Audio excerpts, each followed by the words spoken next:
Good morning po. My name is Ernie Tayag. I'm from Davao City, originally from Bataan.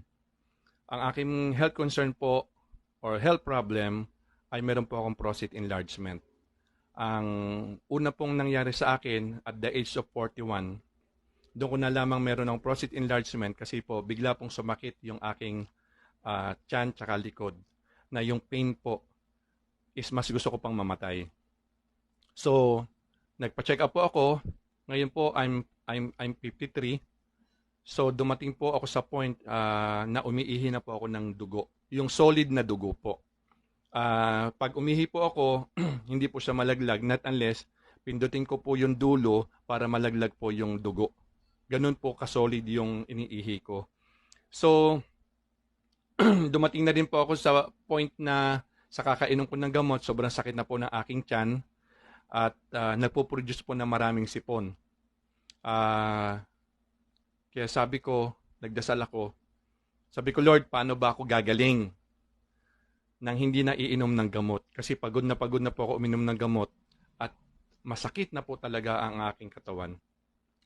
So, nakita ko po ang Eteracare sa isang group chat na may mga prostate po. So, tinandaan ko lang po yung Eteracare. Tapos ni-research ko na, then nakita po namin.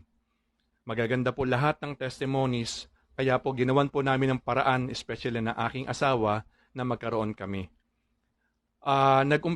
Nag-therapy po kami for 3 weeks. Yung 3 weeks po na yon, 10 minutes po dito sa may aking anus, sa may puson 10 minutes, then sa may likod 10 minutes. In 3 weeks time po, at the same time, inom ako ng energized water, hindi po talaga ako nagpapawala niyan. And in 3 weeks time, awa po ng Diyos, at awa po ng Diyos, at awa po ng Diyos talaga sa akin. Hindi na po ako umiihi ng dugo. Clear na po yung ihi ko, at lubos ko pong pinagpapasalamat talaga sa Diyos, kay Lord, kay God na sinagot niya aking dalangin. Marami nga po nagtatanong kung sino nag-repair or sino nag-introduce ng Eteracare. Isa lang po ang sagot ko. Si Lord, dahil hiniling ko na pagalingin niya ako nang hindi na ako iinom ng gamot. Kaya matagal na po ako hindi umiinom ng gamot at nagbo-blow lang po ako regularly at pag-inom ng energized water. Kaya sana po makatulong din po sa tulad ng case na meron ako. God bless po sa lahat. Maraming salamat po. Pagpalain po ang lahat. Thank you po.